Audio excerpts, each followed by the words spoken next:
இன்னைக்கு தமிழ்நாட்டுல 100% குதிரை பேதம் வெளிப்படையாக நடந்திருப்பது அதிர்ச்சியை அளிக்கிறது. இன்று தலைமை செயலகத்தை கட்சி அலுவலமாக மாற்றி இருக்கிறது தாவேகா. உங்களுக்கு ஏற்கனவே தெரியும், அஇஅதிமுகல மிகப்பெரிய ஒரு பிளவு ஏற்பட்டு 2 குழுவா பிரிஞ்சாங்க. அந்த 2 குழுவிலிருந்து ஒரு குழுவை ஏற்கனவே விஜய் அவர்கள் சந்திச்சுட்டு வந்த செய்தி உங்களுக்கு எல்லாம் தெரியும். ஒரு கட்சி 2 பிளவா பிளக்கும் போது அந்த நேரத்துல ஒரு குழுவை போய் விஜய் அவர்கள் சந்திச்சுட்டு பேசிட்டு வர்றது, இது ஒரு நல்ல ஒரு அரசியல் நிலைப்பாடா? அப்ப அந்த கட்சி மேல எந்த அளவுக்கு வன்மம் இருக்கு அப்படின்றத இவர் போய் சந்திச்ச அந்த அடிப்படையிலேயே நமக்கு தெரியும்.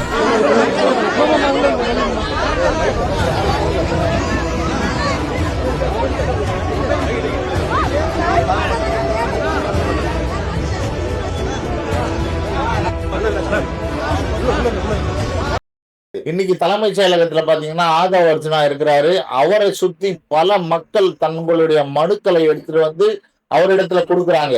இன்னைக்கு நடந்த அந்த இடத்துடைய சம்பவம் பாத்தீங்கன்னா ஒரு தலைமைச் செயலகம் மாதிரியே இல்ல, மாறாக ஒரு கட்சியுடைய அலுவலகம் மாதிரி இருக்கு. அதிமுகல இருந்து பிரிஞ்சு வந்த இந்த குழுவில் இருந்து இன்னைக்கு 3 எம்எல்ஏக்கள் தங்களுடைய ராஜினாமா கடிதத்தை எடுத்துட்டு வந்துட்டு சபாநாயகர் இடத்துல கொடுக்குறாங்க. இந்த 3 எம்எல்ஏக்கள் யாருன்னா, ஒன்னு தாராபுரத்திலிருந்து சத்யபாமா, ஒன்னு மதுராந்தகத்திலிருந்து மரகதம் குமாரவேல், இன்னொருத்தர் பெருந்துறையிலிருந்து ஜெயக்குமார். இன்னைக்கு இந்த 3 பேர் 3:30 மணி அளவுல சபாநாயகர் இடத்துல ராஜினாமா கடிதத்தை கொடுக்குறாங்க. சபாநாயகர் திடீர்னு ஏன் நீங்க பதவியை ராஜினாமா பண்றீங்க அப்படின்னு சொல்லி கேட்கும்போது, அதுக்கு பதில் இவங்க 3 பேர் என்ன சொல்றாங்கன்னா, எங்களுடைய சொந்த விஷயம் காரணமாக நாங்க ராஜினாமா பண்றோம் அப்படின்னு சொல்லிட்டு அந்த சபாநாயகர் அந்த கடிதத்தை அக்செப்ட் பண்ணி சீல் பண்றதுக்கு உள்ள என்ன பண்றாங்கன்னா, இவங்க பக்கத்துல இருக்கக்கூடிய ஆதவ அர்ஜுனா அவங்களுடைய ரூமுக்கு போய் தாவேகால நான் இணைந்து கொள்கிறேன் அப்படின்னு சொல்லிட்டு அந்த ரூம்ல இவங்க தாவேகால இணைகிறாங்க. தாவேகால இணைஞ்ச அந்த மறு நிமிஷமே அவங்க 3 பேர்லயும் அடையாள அட்டை வந்துருது.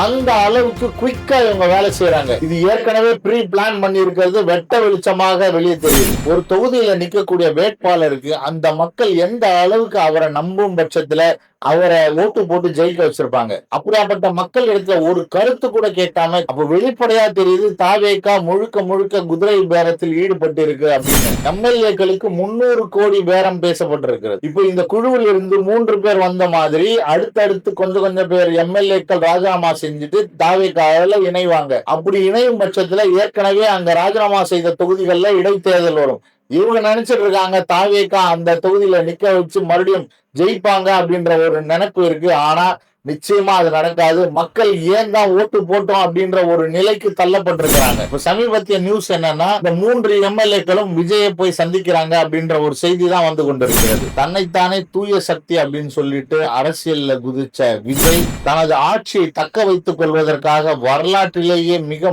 மோசமான குதிரை பேரத்தை நடத்தி கொண்டிருக்கக்கூடிய இந்த தாவேகாவுடைய அரசியலை பார்த்து மக்கள் எள்ளி நகையாடி கொண்டிருக்கிறார்கள். இவர்களை நம்பி ஓட்டு போட்ட அந்த மதுராந்தக மக்கள் இன்னைக்கு வீதியில வந்து போராட்டம் பண்ணக்கூடிய காட்சி பார்த்துட்டு இருக்கோம். இது சம்பந்தமான உங்களுடைய கருத்துக்களை கமெண்ட் பாக்ஸ்ல பதிவு பண்ணுங்க. உங்களுக்கு இந்த வீடியோ பிடிச்சிருந்ததுன்னா சப்ஸ்கிரைப் பண்ணுங்க, உங்களுடைய நண்பர்களுக்கு ஷேர் பண்ணுங்க. மீண்டும் அடுத்த ஒரு பதிவில் சந்திப்போம். நன்றி.